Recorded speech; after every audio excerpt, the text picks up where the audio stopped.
हम लोग आज मैट्रिक्स से स्टार्ट करने वाले हैं। हम लोग पीछे डिटर्मिनेंट कंप्लीट किए हैं काफ़ी डिटेल में, है ना।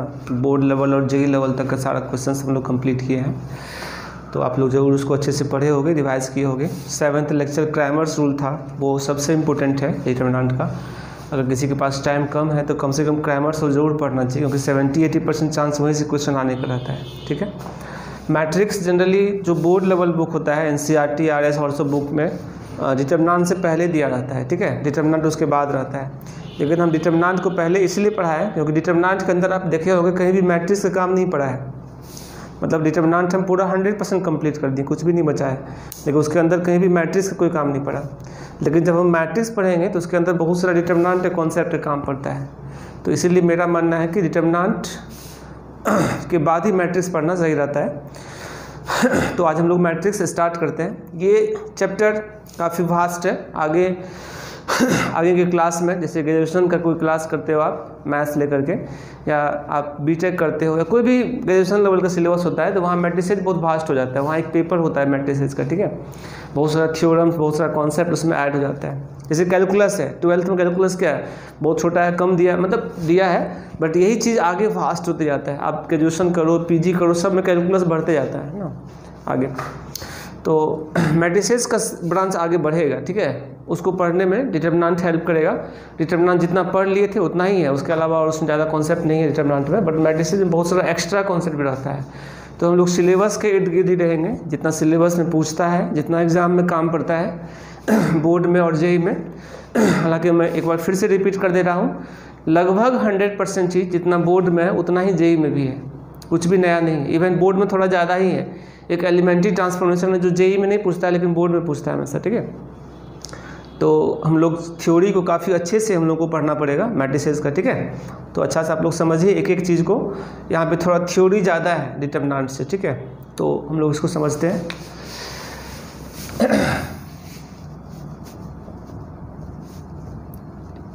मैट्रिसेस तो देखते हैं बेटा इसका डेफिनेशन। तो वहाँ पर लोग क्या पढ़े थे डिटर्मिनेंट में, अरे of number in square form. Square form में जो नंबर का अरेंजमेंट होता है ना, वो डिटर्मिनेंट होता है। यहाँ जो अरेंजमेंट होगा नंबर का, वो रेक्टेंगुलर फॉर्म में होगा। रेक्टेंगुलर के अंदर स्क्वायर भी आ सकता है, मतलब square is the special case of rectangular.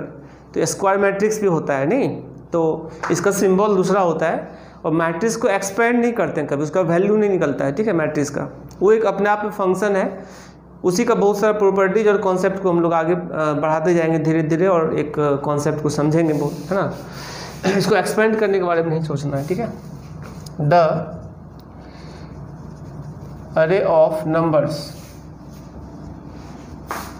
In rectangular form is called matrix। ठीक है, और इसको डिनोट करते हैं, इट इज डिनोटेड बाय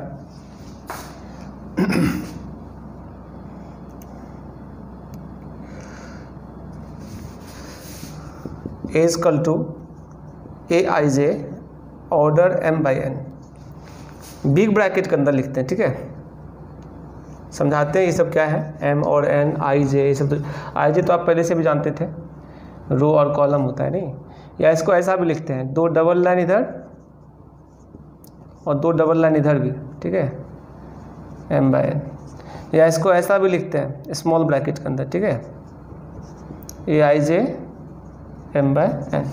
ये तीनों लिखने का तरीका है मैट्रिक्स का, और इसको डिनोट कैपिटल लेटर से करते हैं, ठीक है। ABCD capital letter of English alphabet, ठीक है।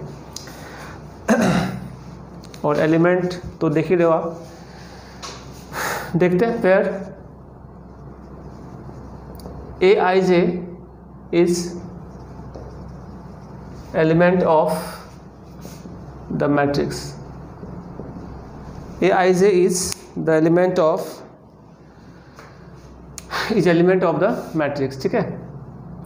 और जहाँ पे I इंडिकेट्स क्या चीज़, रो, और J इंडिकेट्स कॉलम। ये हम पहले से भी जानते थे नहीं, जे जो है ना कॉलम होता है और आई क्या होता है, रो होता है। अब यहाँ पर m और n क्या है इसको समझा रहे हैं, ठीक है। m by n is order of, m cross n नहीं पढ़ना चाहिए, m बाई n पढ़ना चाहिए, ठीक है। इसको is order of the matrix, जहाँ पे m इंडिकेट करता है नंबर ऑफ रोज और n इंडिकेट करता है नंबर ऑफ कॉलम्स, ठीक है। तो ये कंपलसरी नहीं है लिखना, लिख भी सकते हैं और नहीं भी लिख सकते हैं, ठीक है। क्योंकि रो कितना है कॉलम कितना है वो तो दिख ही रहा होता है, नहीं लिख भी सकते हैं, कहीं कहीं लिखा रहता है, और नहीं भी लिखेंगे तो कोई इशू नहीं है, ठीक है। तो हम कुछ एग्जांपल लेते हैं और इसको समझते हैं, ठीक है। जैसे देखिए a is equal to a11 a12 a21 a22 और a23। तो आप देख पा रहे हो बेटा यहाँ पे 2 रो है और है ना 3 कॉलम है। नंबर ऑफ रोज कितना है 2, नंबर ऑफ कॉलम्स कितना है 3, इसलिए इसको 2/3 ऑर्डर बोलेंगे हम लोग मैट्रिक्स को, ठीक है। एक और एग्जांपल देखते हैं, b is equal to a11 a21 a31। ये 3-1 क्यों लिखा हुआ है, थर्ड रो फर्स्ट कॉलम है, तो ये ऑर्डर कितना दिख रहा है 3/1। यहाँ कुछ भी रह सकता है, एक एलिमेंट भी रह सकता है, ठीक है मैट्रिक्स के अंदर। सी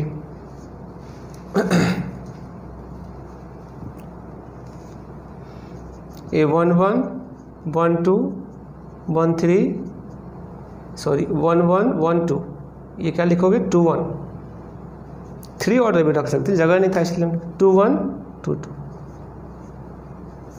ठीक है। ये ऑर्डर कितना है 2/2। तो ये हम बता रहे थे कि लिखना ज़रूरी नहीं है। एक इम्पोर्टेंट बात हम समझा रहे हैं यहाँ पे, ये आप लोग अच्छा से समझना, ठीक है। देखो इसमें कितना है 2 रो है, तो रो में कॉन्सेंट्रेट रहना, रो में जो एलिमेंट का संख्या होता है वो नंबर ऑफ कॉलम होता है, और जो कॉलम में एलिमेंट का संख्या, कॉलम ये है ना उसमें एलिमेंट का संख्या कितना है 2, वो नंबर ऑफ रो होता है। यहाँ पर हम इसको मेंशन कर दे रहे हैं, काम पड़ता है क्वेश्चन के अंदर कभी। m मतलब नंबर ऑफ रोज, मतलब हम लोग कह सकते हैं नंबर ऑफ एलिमेंट्स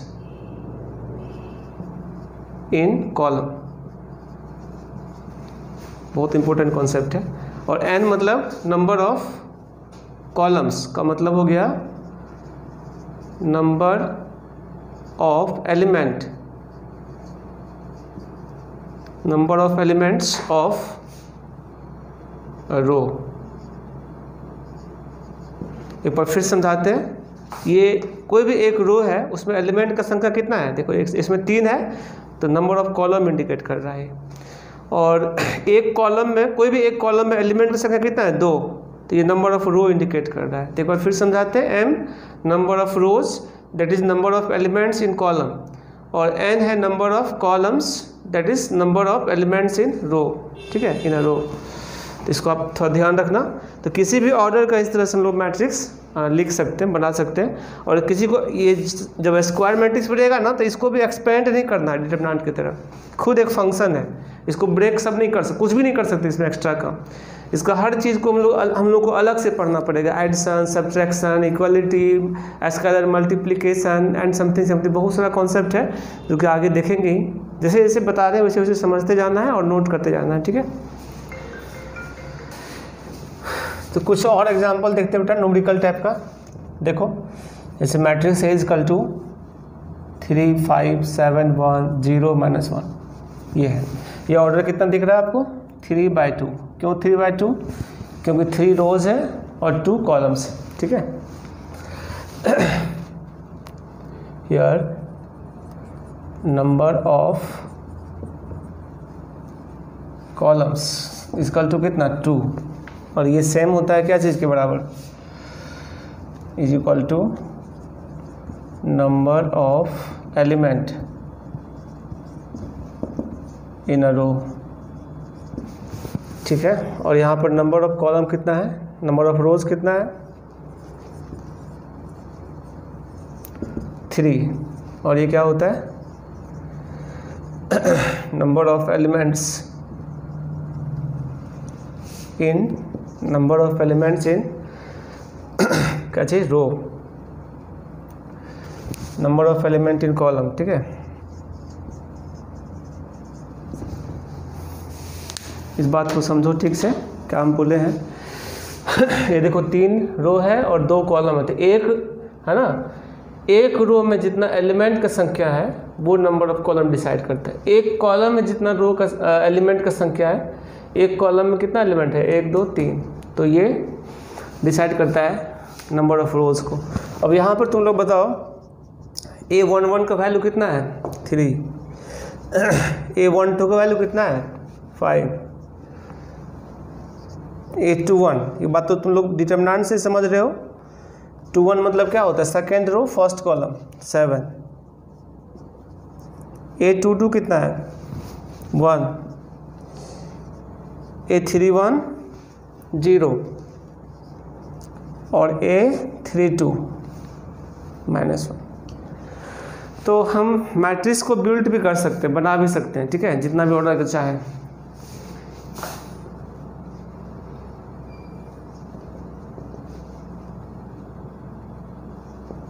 ऐसा कुछ भी हो सकता है यहाँ, ठीक है। देखो ये 1/3 ऑर्डर है, इसको 0 मैट्रिक्स कहते हैं, सारा एलिमेंट 0 है। आगे डेफिनेशन बताएंगे ऑलरेडी। सिंगलटन मैट्रिक्स 1/1 ऑर्डर है, ठीक है। देखते हैं एक छोटा सा क्वेश्चन करके हम लोग मैट्रिक्स कैसे बिल्ड करते हैं, कैसे बनाते हैं, ठीक है। इफ Aij का एक पैटर्न दे रखा है, ठीक है, I + j/2 मान लो, ठीक है। Then find 2/3 order matrix, 2/3 order matrix create करना है हमें, ठीक है। तो देखो बेटा सॉल्यूशन, जो मैट्रिक्स होगा 2/3, तो A11 A12 A13 A21 22 और A23, this is 2/3 order matrix, ठीक है। देखो इसको बिग ब्रैकेट के अंदर रखते हैं, नहीं डिटरमिनेंट नहीं है, ऐसे मोड़ के रखना है। और ज़्यादा फेमस ये है, ऐसे डबल लाइन वाला भी IIT में यूज होता है बहुत जगह, और स्मॉल ब्रैकेट भी यूज होता है, सब यूज होता है, ठीक है। ज़्यादा फेमस ये है, ये भी यही ज़्यादा देखने के लिए मिलेगा आपको। चलिए तो हम लोग ये सब क्रिएट करते हैं, ठीक है। आप ये बताइए यहाँ पे I और J का वैल्यू क्या है 1 1, 1 + 1/2। यहाँ पर बताइए I का वैल्यू 1, J का वैल्यू कितना है 2, यानी 1 + 2/2, 1 + 3/2, कोमा नहीं देना है, अरेंज करना है, 1 + 3/2, ठीक है। और A21 तो 2 + 1/2, 2 2, 2 + 2/2, 2 3, 2 + 3/2, दिस इज 2/3 ऑर्डर मैट्रिक्स। थोड़ा इसको अरेंज कर लेते हैं, क्या देगा 1 + 1 2/2, यानी 1 3/2, 2 3/2, 4/2 2, 5/2, दिस इज 2/3 ऑर्डर मैट्रिक्स, ठीक है। अब देख रहे हो ये नीचे ये लिखना हमेशा ज़रूरी नहीं है, नहीं भी लिख सकते हैं, ठीक है। एक और छोटा सा एग्जांपल देखते हैं fast. If Aij is equal to I - j का होल स्क्वायर बाय 2, कुछ भी ले सकते हैं, मतलब ये जरूरी नहीं कि नीचे 2 ही दे, वहाँ भी 2 है, यहाँ भी 2, तो थोड़ा कन्फ्यूजन हो रहा होगा। हम यहाँ पे 3 कर लेते हैं, जो मर्जी जो कर सकते हैं, ठीक है। चलिए देखते हैं। Then find 3/2 order matrix. तो आप बताओ 3/2 क्या होगा, A11 1 2, A21 2 2, A31 3 2, नहीं इसमें वैल्यू रखते जाओ सब। 1 1 रखो, 1 - 1 0 हो गया ना। 1 2 रखो, 1 - 2 कितना, -1 का स्क्वायर 1, यानी 1/3। 2 1 रखो, 2 - 1 1, ऑल्सो 1/3। 2 2 रखो, ऑल्सो 0, ठीक है। 3 1, 3 - 1 2 का स्क्वायर 4, 4/3। 3 2 रखो, 3 - 2 1, 1/3, दिस इज 3/2 ऑर्डर मैट्रिक्स, ठीक है, 3 रोज एंड 2 कॉलम्स। तो हम किसी भी ऑर्डर मैट्रिक्स को क्रिएट कर सकते हैं, ठीक है। एलिमेंट का अगर एक फार्मूला दिया रहेगा, एलिमेंट किस तरह से है उस तरह से हम लोग बना सकते हैं। जितना अब 2/2 ऑर्डर आता है तो क्या लिखते हैं, A11 A12 A21 A22, यहीं पे ब्लॉक हो जाता है, नहीं ये वाला स्टेप थर्ड रो नहीं आता, तो मतलब यहाँ तक ये रहता फार्मूला में, है ना, मैट्रिक्स रहता तो जो भी AIJ दिया रहता है उसके पैटर्न पे हम किसी भी ऑर्डर का मैट्रिक्स बना सकते हैं, ठीक है। ये भी एक बेसिक फार्मूला है, NCERT में क्वेश्चन मिलेगा इस पर, ठीक है। चलिए नोट करिए, हम लोग चलते हैं M/N ऑर्डर मैट्रिक्स पे, ठीक है। M/N हेडलाइंस दे देना, एक एग्जाम्पल जस्ट लाइक है ऑर्डर मैट्रिक्स। तो यहाँ पे M rows and N columns होगा, यानी A इक्वल टू क्या लिखाएगा, AIJ ऑर्डर कितना M/N। इसको अगर तुम बिल्ड करोगे तो कैसे होगा बताओ, A11 A12 A13 up to A1N, फिर A21 22 23 up to 2N, 31 32 33 up to 3N and so on. चूँकि M और N का वैल्यू नहीं दिया हुआ है ना, तो हम लास्ट में AM1 लिखेंगे, AM2 AM3 और यहाँ पे क्या होगा AMN, ठीक है। तो आप देख पा रहे हो यहाँ पे M रोज है, देखो 1 2 3 अप टू M, एक कॉलम में जितना एलिमेंट का संख्या है वो रो इंडिकेट करता है, और N कॉलम्स है 1 2 3 अप टू N तक गया, नहीं यही है M/N ऑर्डर मैट्रिक्स, ठीक है। ये सब बात आप लोग समझ गए हो। मैट्रिक्स क्या होता है, मैट्रिक्स का कोई वैल्यू नहीं होता, कभी एक्सपेंड नहीं करते, ठीक है। यहाँ लिख देते हैं matrix has no any value, ठीक है, मतलब हम एक्सपेंड वगैरह सब नहीं कर सकते, ठीक है।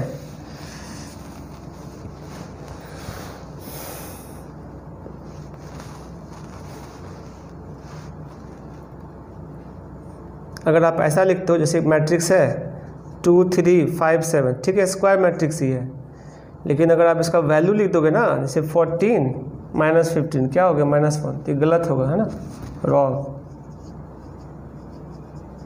मतलब सॉल्व नहीं कर सकते हम। अगर डिटरमिनेंट का साइन रहेगा, हाँ ये अगर है तो हम ऐसा कर सकते हैं, डिटरमिनेंट ऑफ A लिखेंगे, this is determinant of square matrix A, ठीक है। इसी को हम डिटरमिनेंट ऑफ A भी लिखते हैं, आगे पढ़ाएंगे ये सब।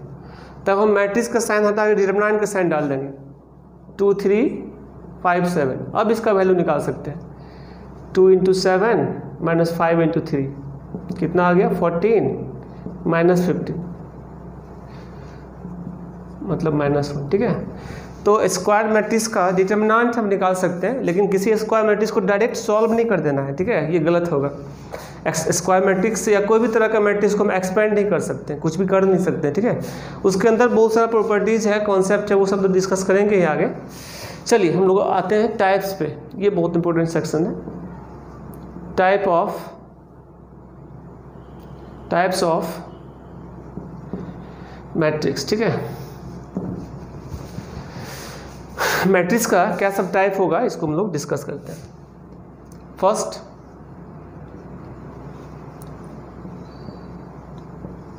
जीरो मैट्रिक्स और नल मैट्रिक्स। जीरो मैट्रिक्स और नल मैट्रिक्स ये क्या होता है इसको समझते हैं, ठीक है।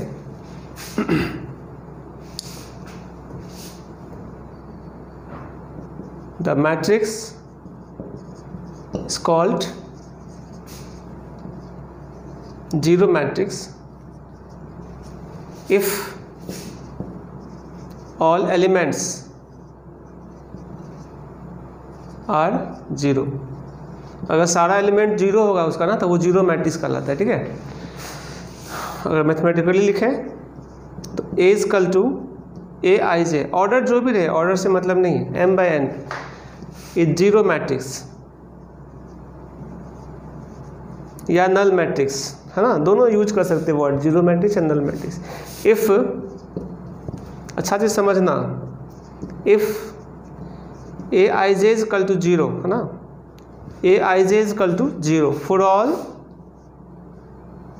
I and j।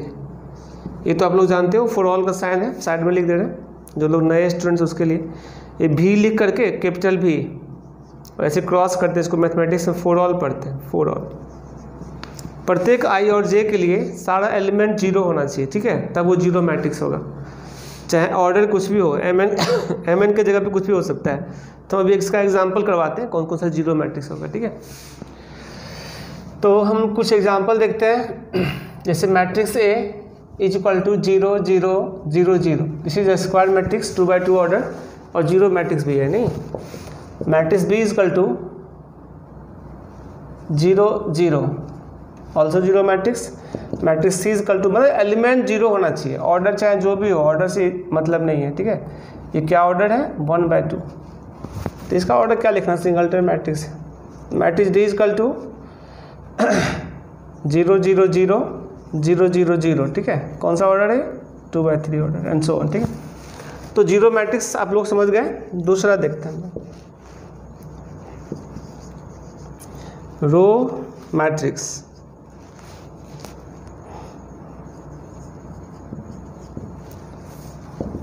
Row matrix मतलब सिर्फ एक रो होना चाहिए, ठीक है।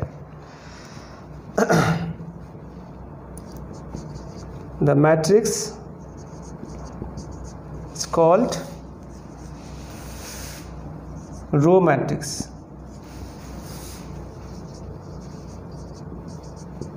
if it has only one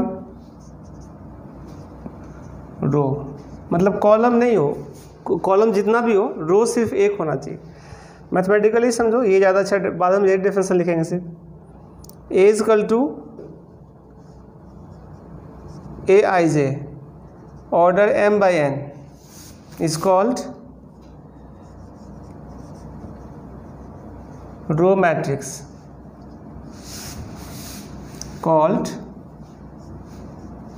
matrix if m is equal to 1, जिसमें रो का संख्या 1 हो वो रो मैट्रिक्स होता है ना। ये इसका मेन डेफिनेशन, ठीक है, इसको अच्छा से याद रखना। कॉलम जो भी हो बट रो का संख्या m का वैल्यू क्या होना चाहिए, 1। तो एग्जांपल बताते हैं, ये भी एक रो मैट्रिक्स है, ये जीरो मैट्रिक्स भी है लेकिन रो मैट्रिक्स भी है। अब यहाँ पे जीरो होना जरूरी नहीं है, हो भी सकता है और नहीं भी सकता, बट रो का संख्या 1 होना चाहिए। 3 5 -1, this is row matrix of order 1/3। 0 0 0 0, row matrix of order 1/4, नहीं। 2 1, row matrix of order 1/2, and so on. Third, column matrix. तो कॉलम मैट्रिक्स में क्या होना चाहिए, सिर्फ एक कॉलम होना चाहिए, ठीक है। It has only one column, ये मेन बात है, बट डेफिनेशन इसका सही से लिख रहे हैं। A is equal to Aij order m/n, ठीक है। A is equal to Aij order m/n is column matrix.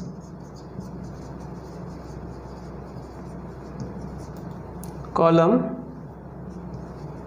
Matrix if n is equal to 1, यानी कॉलम का संख्या सिर्फ 1 होना चाहिए।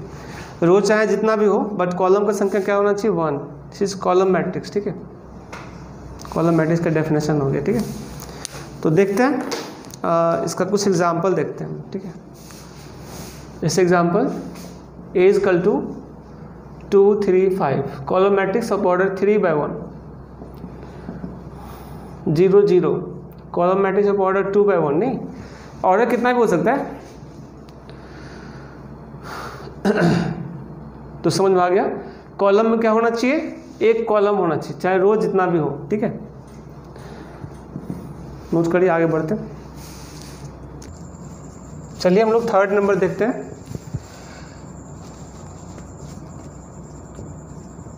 हॉरिजॉन्टल मैट्रिक्स, ठीक है। हॉरिजॉन्टल मैट्रिक्स क्या होता है, इसमें हॉरिजॉन्टल मतलब क्या, ऐसे नीचे गिरा हुआ है, तो उसमें रो का संख्या ना कॉलम की संख्या से कम होना चाहिए, ठीक है, तब हॉरिजॉन्टल मैट्रिक्स कहलाता है।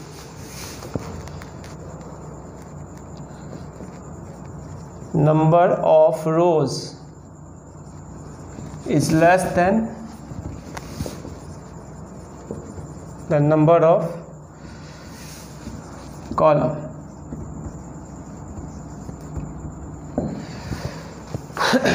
दैट इज, अगर हम इसको मैथमेटिकली समझें तो Aij m by n is horizontal matrix,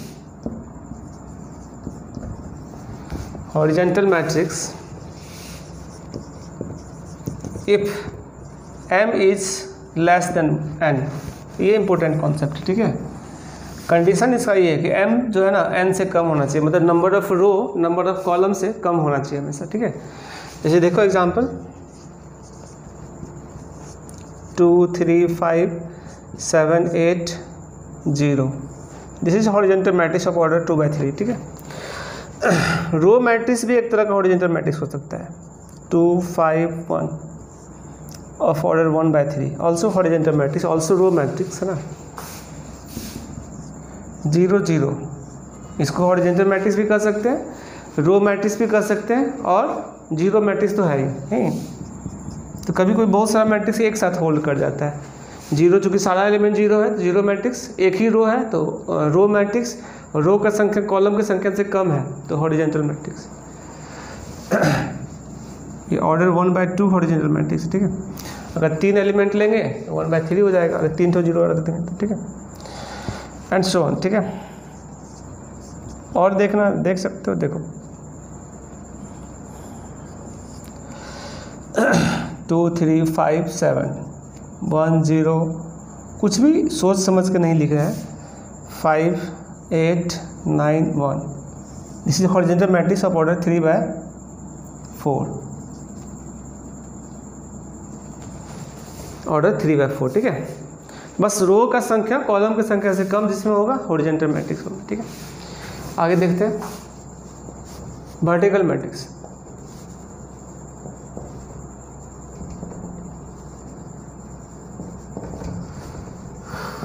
vertical matrix क्या होता है, देखो नंबर ऑफ, डेफिनेशन कंप्लीट कर लेना, हम बस मेन बात लिख रहे हैं, number of columns, number of rows greater than, नहीं, number of rows is greater then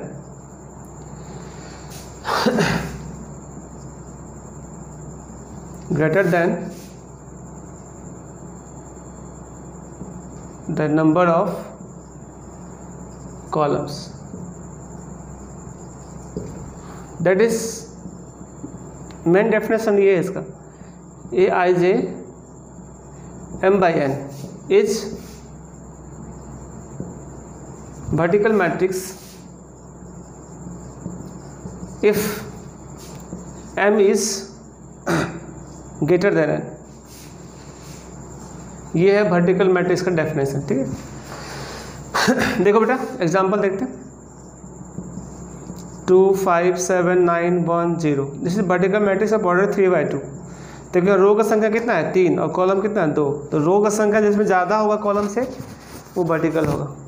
column matrix भी वर्टिकल मैट्रिक्स होता है, जैसे कि हम जानते हैं 1 5 7, vertical matrix of order 3 by 1। C is equal to 0 0, also vertical matrix of order 2 by 1। Zero matrix भी है, कॉलम मैट्रिक्स भी है, वर्टिकल मैट्रिक्स भी है, ये भी कॉलम मैट्रिक्स है, वर्टिकल मैट्रिक्स है, और ये सिर्फ वर्टिकल मैट्रिक्स है, ठीक है। तो पीछे का भी जो रूल्स है वो अटैच हो सकता है साथ में, ठीक है। तो आगे का डेफिनेशन देखते हैं, नोट करो। तो हम लोग देखते हैं 6 नंबर देख,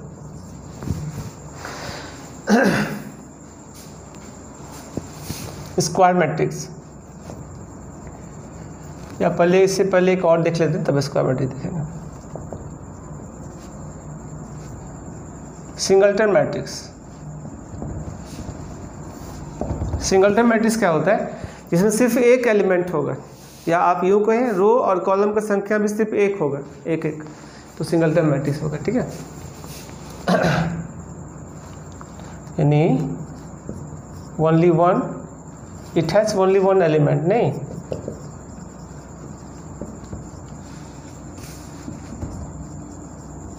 सिर्फ एक एलिमेंट होगा, that is A is equal to A I J order m by n is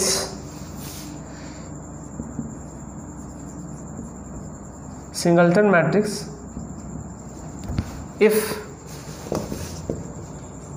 m is equal to n is equal to 1। ये इसका मेन कंडीशन है ना, रो का संख्या और कॉलम का संख्या सिर्फ एक होगा तो वो एक एलिमेंट इंडिकेट करेगा, वो सिंगलटन मैट्रिक्स होगा। जैसे एग्जांपल देखो 5, ओनली 5, 0 है ना, -2, दिस सिंगलटन मैट्रिक्स, ठीक है। एक एलिमेंट वाला जो मैट्रिक्स होगा सिंगलटन मैट्रिक्स। चलिए आगे देखते हैं 7, यहाँ से इंपॉर्टेंट स्टार्ट हो रहा है, समझना सही। स्क्वायर मैट्रिक्स, ठीक है बेटा, जो डिटरमिनेंट का फॉर्मेट होता था वो स्क्वायर टाइप का होता था, नहीं, बट यहाँ डिटरमिनेंट का साइन नहीं देगा, मैट्रिक्स का साइन देगा, ठीक है।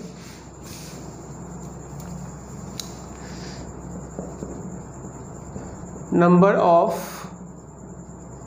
रोज and number of columns are equal, है ना, ये स्क्वायर मैट्रिक्स का कंडीशन है। बट हम देखते हैं कि इसमें क्या डेफिनेशन आएगा, सही से इसको समझना आप लोग, ठीक है। That is A equal to A I J, ठीक है, ये मेन डेफिनेशन, ठीक है। m by n is square matrix if m is equal to n but not equal to 1, जो कि m इक्वल टू 1 इसमें भी है, तो इसको हम स्क्वायर मैट्रिक्स नहीं कहेंगे, सिंगलटन मैट्रिक्स को स्क्वायर मैट्रिक्स नहीं कहेंगे। यानी स्क्वायर मैट्रिक्स कम से कम 2 ऑर्डर का हो सकता है, ठीक है, 2 ऑर्डर से कम का नहीं हो सकता है। ऐसे भी डिटरमिनेंट आप समझे तो क्या एक एलिमेंट वाला था, कोई डिटरमिनेंट नहीं था, कम से कम 2 by 2 ऑर्डर था, नहीं, उसका वैल्यू निकालते थे 3 by 3, 4 by 4। उसी प्रकार स्क्वायर मैट्रिक्स भी कम से कम 2 ऑर्डर का हो सकता है ना। तो ये डेफिनेशन है स्क्वायर मैट्रिक्स का, और एग्जाम्पल समझाते हैं। देखो 2, 5, 7, 1, इसका वैल्यू नहीं निकाल देना, पीछे बताए थे, नहीं, स्क्वायर मैट्रिक्स में 2 रो और 2 कॉलम है, इतना से मतलब है, ठीक है। ये नहीं कि बस 2 -35 -33 लिख देना इसका वैल्यू, मैट्रिक्स है, इसको सॉल्व नहीं कर सकते। चलिए बी देखते हैं,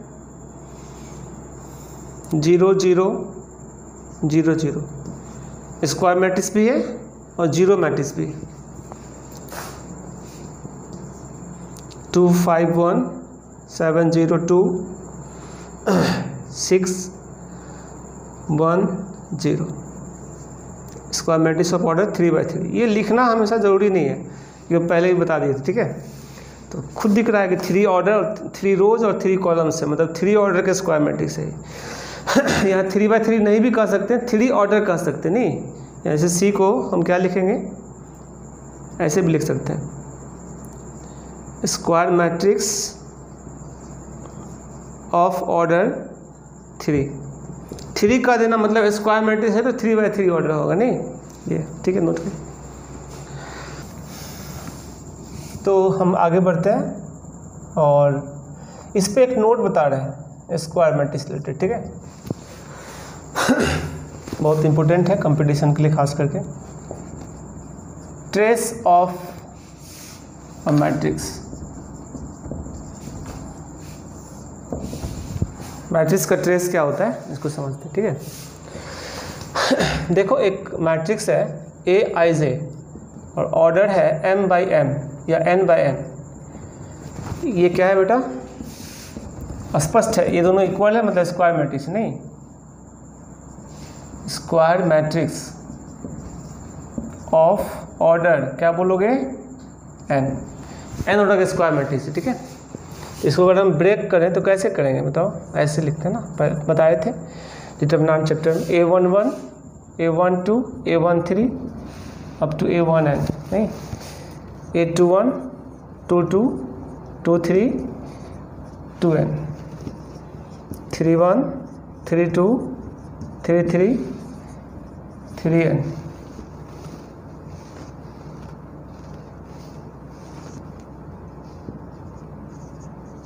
an1 an2 an3 ann।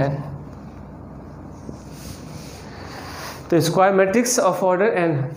तो तुम लोग जैसा कि जानते हो ये सब डायगोनल एलिमेंट होता है नहीं, A11 1 2 2 3 3 क्या होता है, प्रिंसिपल डायगोनल नहीं, इसको हम लोग कहते हैं डायगोनल एलिमेंट।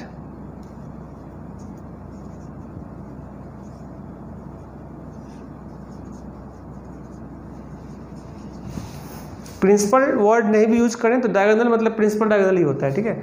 बात को समझाए थे, डायगोनल से ऊपर वाला एलिमेंट का आई छोटा होता है, जैसे देखो 1 2 1 3 2 3, मतलब आई का वैल्यू जैसे कम होगा हमेशा ऊपर वाला का, डायगोनल से नीचे वाला का आई का वैल्यू ज़्यादा होगा, जैसे सब पहले ही हम लोग जानते थे।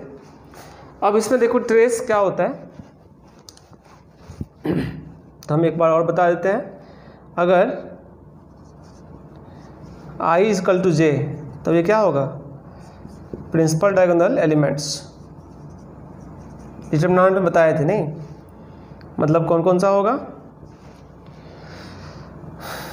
A11 2 2 3 3 4 4 अप टू ANN, ये सब प्रिंसिपल डायगोनल एलिमेंट है नहीं। एक बार और हम बता देते हैं, ऐसे डिटरमिनेंट में समझाए थे इस चीज़ को, ठीक है। If I is greater than J, आई का वैल्यू अगर जे से ज़्यादा होगा तो डायगोनल से नीचे वाला एलिमेंट हो, element below the principal diagonal. Figure में दिख ही रहा है कौन कौन सा दिख रहा है, A21 A31 A32 and so on, है ना, ये सब प्रिंसिपल डायगोनल से नीचे वाला एलिमेंट है, ठीक है। If I is less than J, element above the principal diagonal, principal diagonal ऊपर वाला एलिमेंट होगा, ठीक है।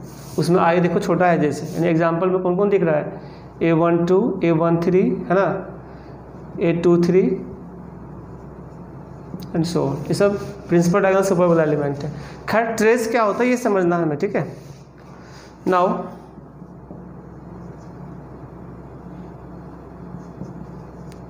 Trace of the matrix A, इसको बाय सिंबल ऐसे लिखेंगे TR, ट्रेस ऑफ A, ठीक है, या स्मॉल में भी लिख सकते हैं TR, ट्रेस ऑफ A। ये सब लिखने का तरीका है, क्या पढ़ेंगे, ट्रेस ऑफ मैट्रिक्स है।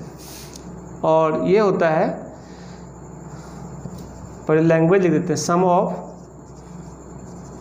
ऑल, यहाँ पर लिख दे ट्रेस ऑफ मैट्रिक्स ए। तो किस मैट्रिक्स का ट्रेस निकल सकता है, स्क्वायर मैट्रिक्स का सिर्फ, ठीक है, trace of the square matrix. स्पष्ट कर दिए ऐसे, स्क्वायर मैट्रिक्स में ही डायगोनल होता है। अगर हम स्क्वायर वर्ड नहीं भी यूज करें, डायगोनल यूज करें, तो डायगोनल सिर्फ स्क्वायर मैट्रिक्स में हो सकता है, और किसी मैट्रिक्स में डायगोनल सब नहीं होता है, ठीक है। Sum of all principal diagonal elements, ठीक है, sum of all principal diagonal elements, that is, इसको अगर लैंग्वेज में लिखोगे तो क्या होगा, समेशन ऑफ AII, ठीक है, और I equal to 1 to n, और इसको ब्रैकेट खोलोगे तो क्या देगा, A11 plus A22 plus A33 plus up to last में क्या देगा, ANN। तो ये फार्मूला हो गया, ठीक है, ट्रेस ऑफ मैट्रिक्स का, अच्छे से याद रखना है इसको। एक बार हम और समझा देते हैं, trace of the square matrix A, ठीक है, इसको लिखते हैं ट्रेस ऑफ A, या स्मॉल में ट्रेस ऑफ A, ठीक है। Sum of all principal diagonal elements, सारा प्रिंसिपल डायगोनल एलिमेंट्स को ऐड कर दोगे तो वो मैट्रिक्स का ट्रेस कहलाता है, ठीक है, डेफिनेशन है ट्रेस का, that is AII, I equal to 1 to n। तो I इंडिकेट करता है प्रिंसिपल डायगोनल एलिमेंट नहीं, तो इसको खोलोगे ब्रैकेट तो क्या देगा, 1 1 2 2 3 3 up to NN, this is sum of all principal diagonal. देखो आप यहाँ पे 1 1 A22 A33 up to ANN है, सबको ऐड कर दोगे तो वो ट्रेस होता है मैट्रिक्स का। एग्जाम्पल अभी समझाते हैं, नोट करो। एग्जाम्पल देखते हैं ट्रेस ऑफ मैट्रिक्स से रिलेटेड, ठीक है। देखो बेटा 2 5 7 9, ठीक है, और निकालना है तुमको ट्रेस ऑफ मैट्रिक्स से। तो क्या लिखोगे 2 + 9 कितना हो गया 11, 5 7 1 0 2 6 -1 2 9, कुछ भी ले सकते हैं, मतलब सोच समझ के नहीं ले रहे हैं कोई भी एलिमेंट। तो ट्रेस ऑफ मैट्रिक्स भी क्या होगा 5 + 2 + 9, तो 11 + 5 16, this is trace of this matrix, ठीक है।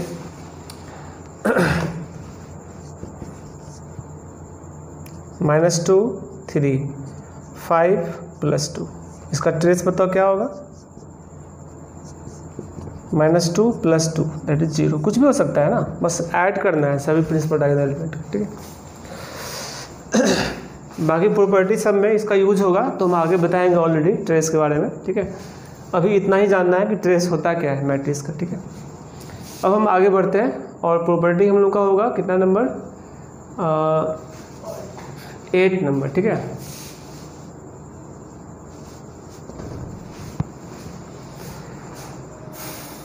एक नंबर प्रॉपर्टी हम लोग डिस्कस करते हैं।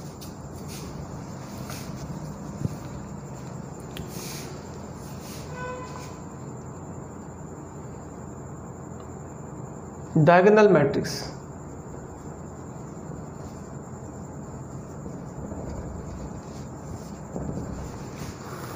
डायगोनल मैट्रिक्स देखते हैं, बहुत इंपॉर्टेंट प्रॉपर्टी है, समझना। The square matrix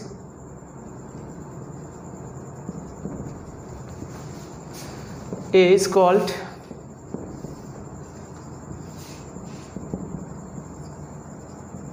diagonal matrix if all elements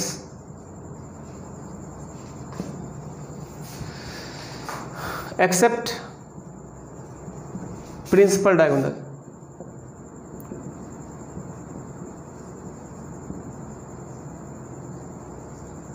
are 0। मतलब प्रिंसिपल डायगोनल एलिमेंट को छोड़ करके बाकी सारा 0 होना चाहिए। हाँ, प्रिंसिपल डायगोनल एलिमेंट भी 0 हो गया तो कोई इशू नहीं है, वो भी 0 हो सकता है, नहीं सारा एलिमेंट किसी मैट्रिक्स का 0 होगा तब भी चलेगा, है ना। लेकिन सबसे खास बात क्या है कि स्क्वायर मैट्रिक्स होना चाहिए। नहीं, अब आगे के जितना भी मैट्रिक्स हम पढ़ेंगे सब स्क्वायर मैट्रिक्स का कॉन्सेप्ट होगा, ठीक है। यहाँ हम ब्रैकेट में लिख दे रहे हैं प्रिंसिपल डायगोनल एलिमेंट्स मे और may not be 0। Principal diagonal element 0 हो भी सकता है और नहीं भी हो सकता है, ठीक है, उसका कोई इशू नहीं है। लेकिन प्रिंसिपल डायगोनल के अलावा सारा 0 होना चाहिए। इसको हम मैथमेटिकली टाइप का जो डेफिनेशन दे देते हैं वो वाला मेथड से लिख रहे हैं, ठीक है। The square matrix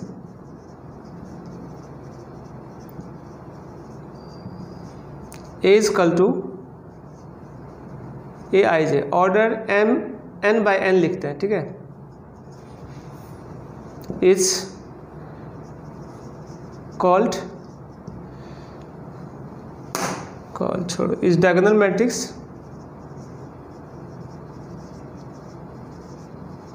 if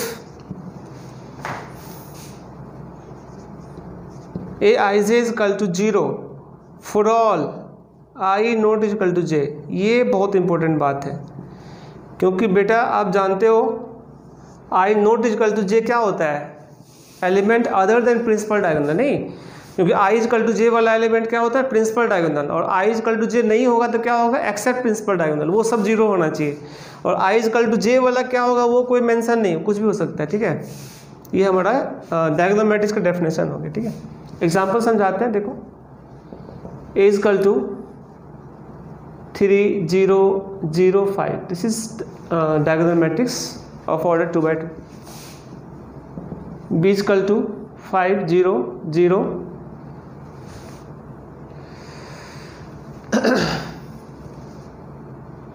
0 7 0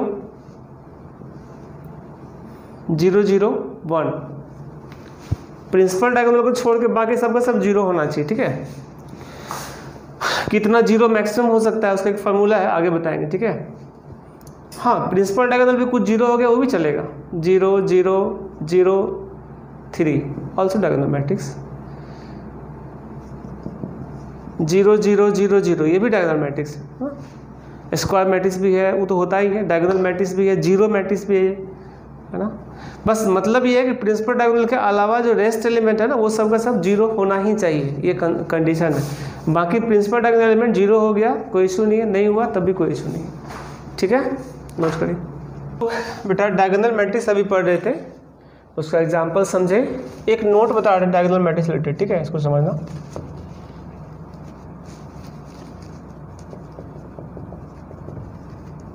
minimum number of zero of a diagonal matrix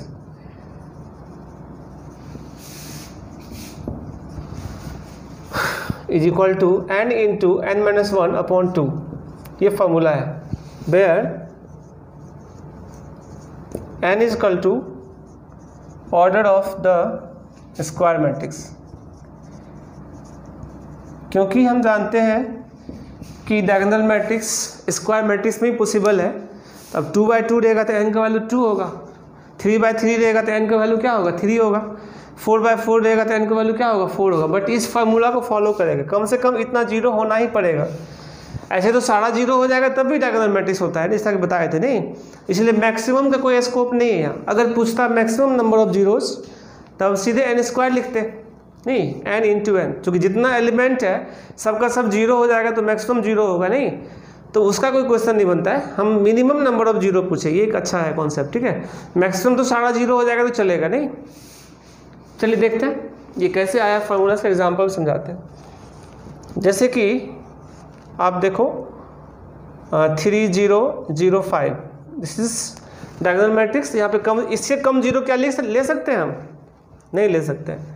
यहाँ पे नंबर ऑफ जीरो कैसे लिखोगे, number of zeros, minimum number of zero क्या हो रहा है, 2 इंटू 2 माइनस 1/2 कितना n इंटू n माइनस 1/2, तो यहाँ पे n का वैल्यू क्या है 2, तो हम लोग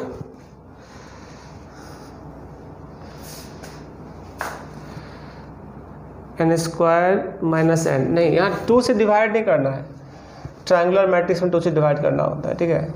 ये फार्मूला होता है n इंटू n माइनस 1, ठीक है, या इसको ऐसे भी लिख सकते हो n² माइनस n, ठीक है।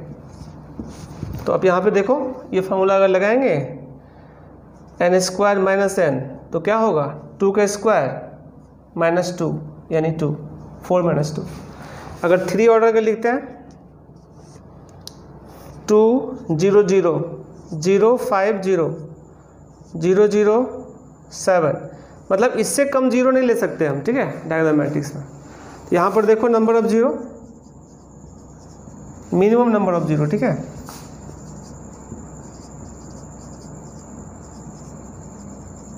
कितना दे रहा है, 3 का स्क्वायर माइनस 3 यानी 6,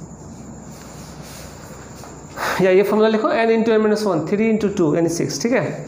तो 6 देखो 1 2 3 4 5 6, इससे कम जीरो नहीं ले सकते हैं। हाँ, अगर सारा जीरो ले लेंगे तो 3 इंटू 3 9 एलिमेंट, वो भी डायगोनल मैट्रिक्स होगा, तो मैक्सिमम जीरो क्या होगा 9 और मिनिमम जीरो क्या होगा इसका 3। तो इस प्रकार हम लिख सकते हैं सारा क्वेश्चन को, ठीक है। चलिए आगे देखते हैं हम लोग नेक्स्ट कॉन्सेप्ट, नेक्स्ट डेफिनेशन में आते हैं, ठीक है।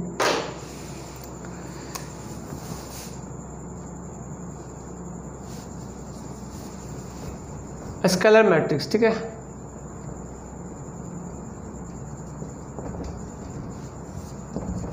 स्केलर मैट्रिक्स क्या होता है इसको समझते हैं, ठीक है। द स्क्वायर मैट्रिक्स, या हम इसको दो तरह से समझ सकते हैं, पहले समझा दे रहे हैं। The square matrix is called scalar matrix if all elements except principal diagonals are equal are 0। द स्क्वायर मैट्रिक्स is called a scalar matrix if all elements except principal diagonal are 0 and principal diagonal elements are equal. तो आप ये समझोगे कि जो 8 number बताए थे डायगोनल मैट्रिक्स, उससे भी लिंक है इसका। तो हम क्यों नहीं कहेंगे the diagonal matrix is called scalar matrix if all principal diagonal elements are equal. जैसे यहाँ पर हम डिफरेंट लिए, डिफरेंट नहीं लेंगे, सेम ले लेंगे तो हो जाएगा स्केलर मैट्रिक्स, ठीक है। तो डायगोनल मैट्रिक्स का स्पेशल केस कह सकते हैं इसको हम लोग। तो डायगोनल मैट्रिक्स से रिलेट करते हैं डेफिनेशन को। The diagonal matrix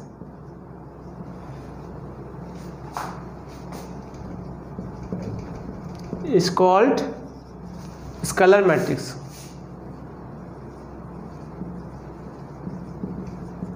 if all principal diagonal elements are equal। अगर सारा प्रिंसिपल डायगोनल एलिमेंट इक्वल हो जाएगा तब वो स्केलर मैट्रिक्स होगा, ठीक है। तो हम देखते हैं इसको, ये वाला डेफिनेशन में लिख दे रहे हैं, that is A equal to A I J order n by n। n by n already indicate करता है स्क्वायर मैट्रिक्स को, ठीक है। Is called scalar matrix if A I J is equal to 0 for all I not is equal to J. ये तो हम diagonal matrix में पढ़े थे, लेकिन इसमें एक एक्स्ट्रा कंडीशन भी है, के for all I is equal to J. ये के कुछ भी हो सकता है, मतलब कि कोई भी कांस्टेंट है ना, ये इसका डेफिनेशन है। I is equal to J क्या इंडिकेट करता है? Principal diagonal element. तो प्रिंसिपल डायगोनल एलिमेंट कोई फिक्स वैल्यू होगा के, और other than principal diagonal element 0 होगा। हाँ, प्रिंसिपल डायगोनल भी 0 हो गया तो कोई दिक्कत नहीं, के का वैल्यू भी 0 ले सकते हैं, ये नहीं के 0 नहीं होगा, समझ रहे हो। के का वैल्यू भी 0 हो जाएगा, यानी सारा एलिमेंट ही 0 हो गया तब भी चलेगा। लेकिन कंडीशन ये है कि प्रिंसिपल डायगोनल जो भी कोई लेंगे सबका सब सेम रहेगा, ठीक है। चलिए कुछ एग्जांपल देखते हैं।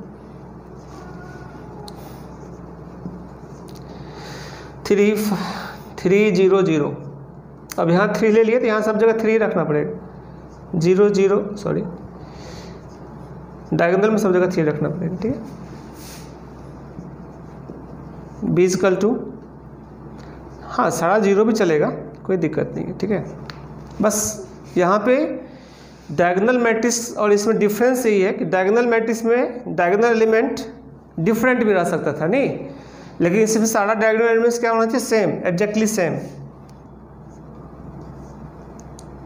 -2 0 0 -2, इस तरह से बहुत एग्जाम्पल ले सकते हैं हम। ये सब का सब स्केलर मैट्रिक्स का एग्जाम्पल है, ठीक है।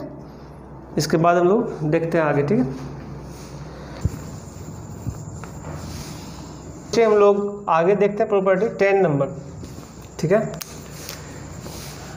यूनिट मैट्रिक्स,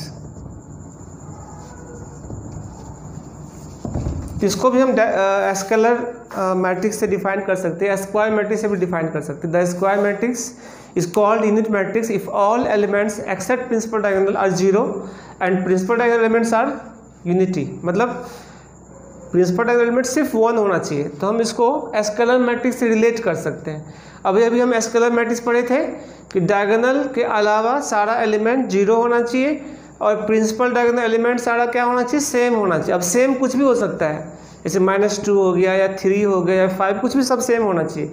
लेकिन यूनिट मैट्रिक्स में क्या होगा कि जो डायगोनल एलिमेंट्स है वो सब सिर्फ 1 होना चाहिए, 1 के अलावा और कुछ नहीं ले सकते हैं, ठीक है। इसका एग्जाम्पल भी ज़्यादा नहीं मिलेगा, बस डायगोनल एलिमेंट सारा 1 और रेस्ट सारा क्या होगा? 0, ये फिक्स है। हम स्केलर मैट्रिक्स से इसको रिलेट कर दे रहे हैं।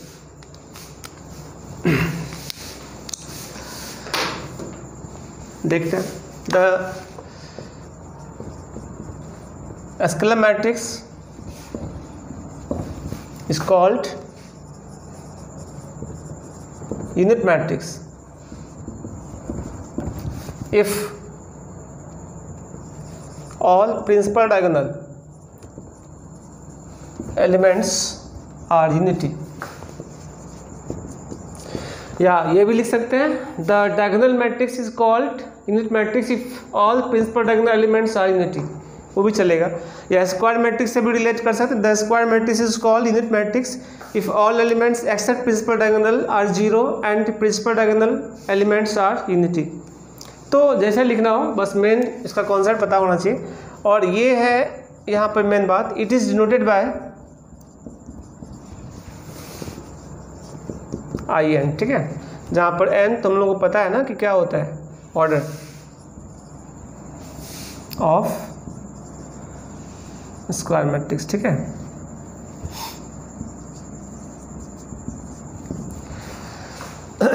और इसको अगर हम मैथमेटिकली लिखें, A is equal to AIJ n by n, ठीक है, या IN ही लिखते हैं। IN is equal to AIJ m by n is unit matrix if AIJ is equal to 0 for all I not equal to j।